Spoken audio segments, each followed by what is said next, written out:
Residential real estate is arguably one of the most fundamental markets within any economy. According to the U.S. Bureau of Labor Statistics, approximately 66% of U.S. consumers are either homeowners themselves or belong to a family that owns a home. And this figure has remained relatively consistent over time, suggesting that the average American will at some point in their lives become acquainted with the process of buying a home. However, the way in which homes are exchanged between buyers and sellers has long resisted any form of meaningful innovation, resulting in a process that is overly complicated and time-consuming. But despite these inefficiencies, the cost of buying a home continues to rise, with the average commission rate charged by a real estate agent increasing from 5% in 2005 to just under 5.8% by 2020. But over the last 5 years, a new group of market entrants known as iBuyers, short for instant buyers, are looking to fill this void and transform the inefficient and archaic home buying process into one that is both expedient and hassle-free. Using a series of algorithms, iBuyers generate instant, all-cash offers for anyone looking to sell their home, which if accepted are later put back on the market by the iBuyer and eventually sold to the end consumer at a small premium. And these iBuyers, which include the likes of Offerpad, Redfin, and Opendoor, have become a growing presence in the residential real estate market, with iBuyer transaction volume growing from 10,000 units in 2017 to around 110,000 units in 2021, representing a compound annual growth rate of around 60%. But in a market where approximately 9.3 million homes are exchanged between buyers and sellers each year, iBuyers only account for around 1.3% market share within the residential real estate industry. And within this industry, iBuyers are commonly seen as nothing better than stingy home flippers, looking to earn a buck on every house they buy. However, this perception is largely incorrect and misses entirely the fundamental change that iBuyers are attempting to bring about in the real estate industry, but more importantly in the way in which we live and perceive housing as a consumable good. So during this episode, we'll cover why the real estate industry has long been resistant to any form of disruption, how iBuyers are positioning themselves to finally bring an end to this, and what their prospects of doing so are looking like. Over the last decade, technology has brought about serious disruption to a variety of industries. Think ride-hailing, e-commerce, or the streaming industry, just to name a few. But the same can't be said for the residential real estate industry, because when it comes to the age-old business of buying and selling a house, there's been little to no innovation in the way in which homes are exchanged between buyers and sellers. And as a result, the process of buying or selling a house can be extremely time-consuming, riddled with inefficiencies and cumbersome paperwork. In fact, a number of third-party services have popped up to help manage this painstaking process, with a typical real estate transaction involving around 10 middlemen, each charging a small commission for their services. And the lack of innovation in this industry is particularly surprising, given its market size. In the United States alone, the value of the residential real estate market has grown to exceed $10 trillion as of 2022. And with such a large market size, the potential value one could expect to create and capture by innovating on inefficient norms of business in this market are immense. Which begs the question, what about this particular market makes disruption so difficult? One challenge is the differentiated nature of products offered by this market, because houses can differ based on thousands of different factors. Besides the obvious considerations like a home's location and size, houses vary based on more nuanced factors like build quality and design aesthetic. And the importance of these differences matters a lot. Contrast the process of buying a home to something like using an Uber, where consumers aren't really fussed if a Toyota or a Hyundai picks them up. Or in the streaming industry, where consumers can easily switch to another show if the one they originally picked out doesn't match their preferences. Because when it comes to buying a house, the importance of picking the right one matters a lot. And this obviously relates to the fact that buying a house represents a costly financial expenditure, not to mention a significant commitment from a time perspective, with the average duration of stay for the typical homeowner reaching 13 years in 2021. And the fact that buying a house represents such a monumentous decision often makes the prospect of completing a real estate transaction long and costly. Because from a buyer's perspective, they're obviously going to be really selective, leading to dozens of different viewings and inspections before they can hopefully settle on one that meets their needs. And from the seller's perspective, they have to host numerous open houses and market their home to thousands of people in hopes that eventually a buyer will come along looking for the exact qualities their property has. And these market dynamics between buyers and sellers makes real estate a relatively illiquid market. In fact, from the time in which a house is first put on the market to the point at which the deal is closed, it takes an average of 66 days to sell a house. And this fundamental lack of liquidity in residential real estate is exactly what iBuyers are targeting as their avenue for disruption. Because at its core, the business model of an iBuyer is to act as a market maker, which is a term borrowed from the financial services industry to describe someone who gets paid to provide liquidity to a market. Or in other words, market makers get paid to take something off your hands when you want to sell it quickly.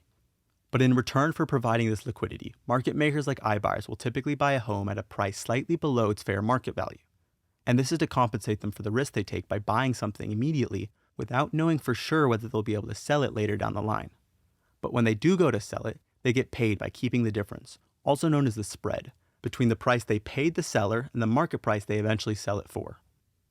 And this spread, which can also be thought of as the fee charged to the seller, is pretty competitive compared to conventional means of selling a home.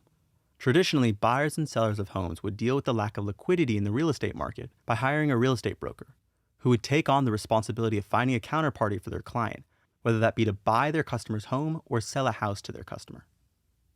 And in return for these services, brokers charge a fee ranging from 5 to 6% of the final transaction value, which means that for the median home, which is currently priced at around $428,000, the client is obligated to pay a commission fee ranging from $21,000 to $26,000 to their broker. And that doesn't even include the fees that the client will end up paying indirectly, like the kickbacks that banks give brokers if their client decides to get a mortgage with a bank that their broker partners with. But kickbacks aside, if you think about it, a 5 to 6% fee is pretty remarkable, given the limited downside risk taken by the agent.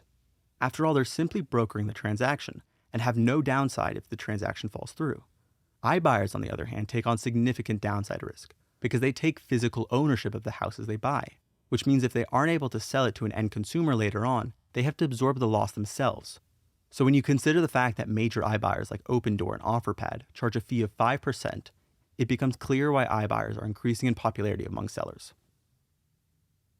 But in order for iBuyers to make a market in residential real estate and generate on-the-spot offers for any house that a seller wants to get a quote on, iBuyers need to be able to accurately value the fair market price of any home they come across, which is particularly challenging given the highly differentiated nature of homes that we discussed earlier. However, with the advent of technology combined with a large enough data set of the houses in a particular market, trends and other patterns begin to emerge within the data that makes the comparison of two seemingly different houses much easier.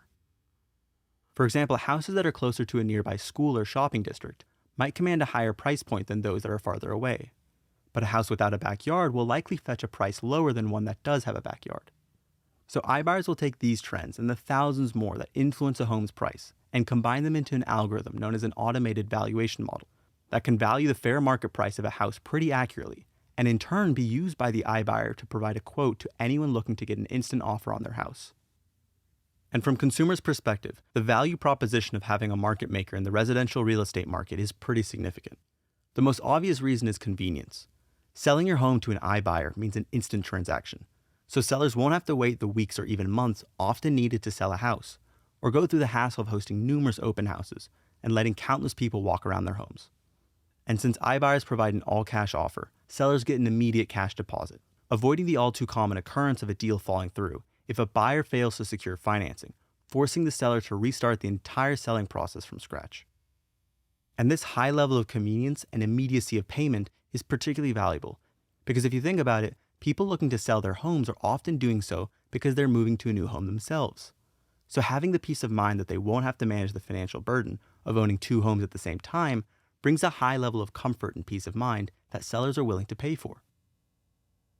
But the value proposition also extends to the end consumer, who can buy homes from the iBuyer's inventory for their own use. For instance, one risk of buying a home is the possibility of finding out that the previous owner failed to disclose a major flaw with the property, like that the plumbing didn't fully work, leading to an expensive repair bill that wasn't originally anticipated. And this explains why prospective buyers spend a lot of time and money on inspections prior to closing on a home. But an iBuyer would have these inspections and any necessary repairs already completed in advance of putting the house back on the market, eliminating the cost for the buyers. In effect, once the iBuyer gets big enough in a certain regional market, it begins to act somewhat like a clearinghouse, using its brand and reputation to assure buyers of the reliability and quality of the homes they offer to sell. And this is obviously a plus for consumers, the same way that it's a lot easier to trust the inventory at a car dealership than it is to trust a random person selling their old car on Craigslist. But this begs the question, how can iBuyers provide a greater value proposition over traditional real estate transactions while still charging a pretty reasonable fee? Well, because the iBuyer business model differs fundamentally from that of the traditional real estate broker. While a typical real estate agent might participate in 10 to 20 home sales per year, an iBuyer will participate in thousands. And this is because an iBuyer will generate a much smaller margin on each individual transaction relative to the real estate agent. To illustrate this point, let's take a look at the unit economics under both business models. As a real estate broker, the business model is pretty lean. Although brokers might face some expenses associated with travel or professional-looking clothing, these costs are pretty minimal, allowing the broker to keep most of the commission fee they receive as pure profit. In other words, they run a pretty high-margin business. An iBuyer, on the other hand, runs a far more cost-intensive operation, because as a market maker, they're responsible for the entire life cycle of the transaction, which means they cover any costs associated with repair and upkeep while the house is off the market, in addition to any selling and marketing expenses needed to sell the property when it's put back on the market and hopefully sold to the end consumer. This in turn leads to a much smaller profit margin per unit, which necessitates that iBuyers operate at scale by buying and selling thousands of properties in order to justify these slim margins. But once iBuyers achieve their desired scale, the real medium through which they're attempting to disrupt the residential real estate market becomes more apparent. Because the ultimate goal for iBuyers is the commodification of the housing market. And although the idea of something as expensive as a house being a commodity might seem strange, that appears to be the long-term vision for iBuyers. Because as iBuyers begin achieving scale and really ramp up the number of houses they buy and sell, they begin injecting significant liquidity into the residential real estate market, which, as we discussed earlier, has historically been illiquid. And with this increased liquidity, iBuyers are hoping to reinvent the way people perceive their homes, moving towards the idea that purchasing a house doesn't need to be such a significant decision. Because if homeowners grow tired of their new home or find something better later down the line, they can always sell it back to the iBuyer in a matter of seconds and move on to something new and fresh. And iBuyers are betting that if liquidity in the housing market increases, this peace of mind will lead people to move between homes more frequently. This was even referenced by Opendoor during its Series A round, when co-founder Keith Rabois stated, "My belief is that if you added a frictionless, convenient, simple process, more people would sell their homes." And of course, if this vision comes to fruition, and people move between homes more frequently in the future, iBuyers will be uniquely positioned, taking a small spread on each transaction they're involved in. But if iBuyers expect to stick around and benefit from a real estate market with increased liquidity, they're going to have to navigate a period of significant uncertainty ahead.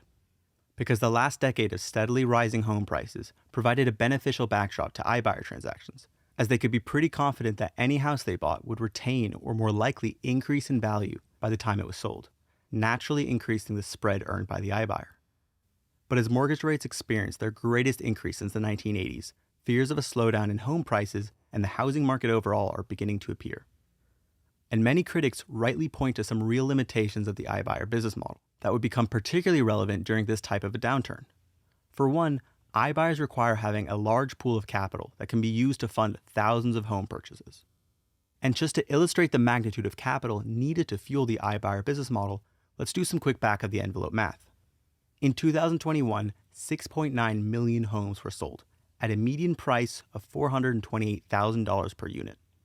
That means that about $3 trillion changed hands between buyers and sellers of homes. And let's say that an iBuyer wanted to capture just 1% of that market. If we assume an average holding period between when the house is first purchased and then later sold of 3 months, the iBuyer would require $7.5 billion in capital to facilitate these transactions. And raising that much money is not easy, which is why many iBuyers have turned to the credit markets to raise additional funding in the form of debt. For example, in 2021, Opendoor raised $9 billion in credit from a group of investment banks to fund its home buying operation. But as interest rates begin to rise, the cost of such capital will rise as well, which in turn should squeeze the unit economics of the iBuyer business model. Take Opendoor, for example. Based on data from its S-4 filing, the company had a gross margin of 6.3% per home that it bought and sold. But after accounting for expenses, one of which was interest expense of 1.4% to finance loans used to purchase homes, Opendoor was left with a contribution margin of 0.6%. And as interest rates rise, the interest rate expected by credit providers will rise accordingly, which implies that Opendoor's interest expense will likely rise above 1.4%, and in turn squeeze its contribution margin below 0.6%. However, there's definitely arguments against the view that iBuyers will suffer during a downturn in the housing market. In fact, some even argue that iBuyers will benefit due to the inherent flexibility associated with the business model of a market maker, since they can lower the offers they make to sellers and widen the spread they make on each house. And a down market is exactly when individual home sellers are more likely to accept these lower offers because of a psychological phenomenon known as risk aversion, which describes people's tendency to prefer outcomes with high certainty over outcomes with low certainty, even if it means losing out on some potential value. Which, if applied to the housing market, means that someone would much rather sell their house for, say, a price of $200,000 as opposed to waiting another year, at which point the price might go up to $250,000, but might also fall to $180,000. But if things get really bad, iBuyers have additional levers to pull, such as increasing the standards on which homes they choose to submit competitive offers on, which has the effect of reducing the number of homes they buy from sellers. And this strategy was seen during the 2020 market crash. Because if we take a look at the number of homes bought by iBuyers during this time, we can see that transaction volume fell from around 8,000 units in the third quarter of 2019 to a low of 822 during the second quarter of 2020, and only reverted back to its prior trend line when the market overall recovered. However, whether this strategy will continue to work going forward, particularly as iBuyers become more established and begin risking reputational damage by simply stopping home purchases altogether during a slowdown, remains to be seen. But with that said, let me know what you guys think about the iBuyer business model and the disruption it's trying to bring about in the residential real estate market. Personally, I don't buy into the notion that iBuyers will grow to dominate the entire real estate industry. I just think there's too much variability in homes, particularly in the higher and lower end of the market, that makes it too challenging to model and predict using an automated valuation model. But I do think there's a world in which they could grow to become significant players in certain select niches, like more mid-market homes falling between $200,000 and $400,000, which make up the majority of homes sold in the US, and therefore would provide a large enough data set to build a reliable model on. But of course, I'm curious to hear what you guys think. Do you think iBuyers will achieve their vision of commoditizing the residential housing market? Or do you think their business model won't be resilient enough to make it through a material downturn in real estate? Let me know in the comments down below.